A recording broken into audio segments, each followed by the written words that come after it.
This is Andi Purewal for Boxing Social in association with Betfred, live joined by David Diamante. David, we've just witnessed a stunning upset victory from George Kambosos against Teofimo Lopez. Just your immediate reaction?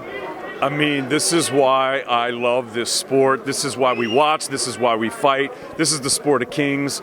No one thought this would happen. I love it. We saw Kid Galahad get stopped by Kiko Martinez. No one thought that would happen. We saw Alicia Baumgarten take out Terry Harper.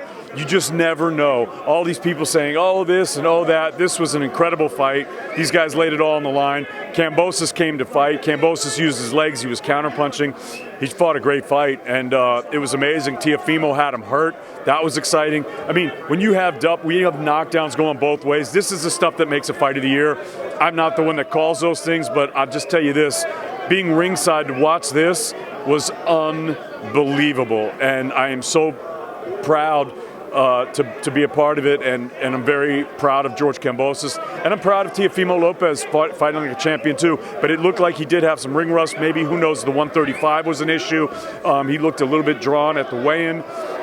He didn't use his. Teofimo Lopez has great footwork. You know, when you watch the kid dance, when you watch him skip rope, he's got great feet. He didn't use them tonight. George Kambosos used the ring well. He had hand speed, he had counterpunching, and he just was switched on. He was switched on. It was a really great performance. Heading into this fight, there was a lot of talk for Teofimo about Devin Haney, Josh Taylor. What could be next? Do you think he overlooked George Kambosos? I think that's a part of the whole thing. I think that it maybe is part of it. I think for a fighter like Teofimo, he's a special fighter, and Teofimo will come again. This is not the end of Teofimo Lopez. He's a special fighter.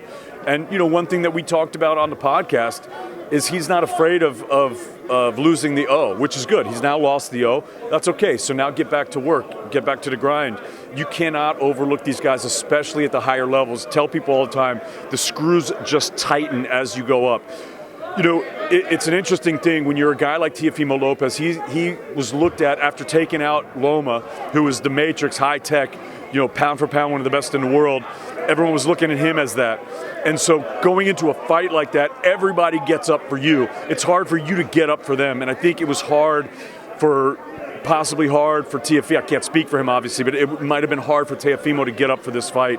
But he really needed to. The other thing, look, he had COVID. It's been he's not been active. You know, I mean, he wants to be active, but he has not been active. The Loma fight was over a year ago, so.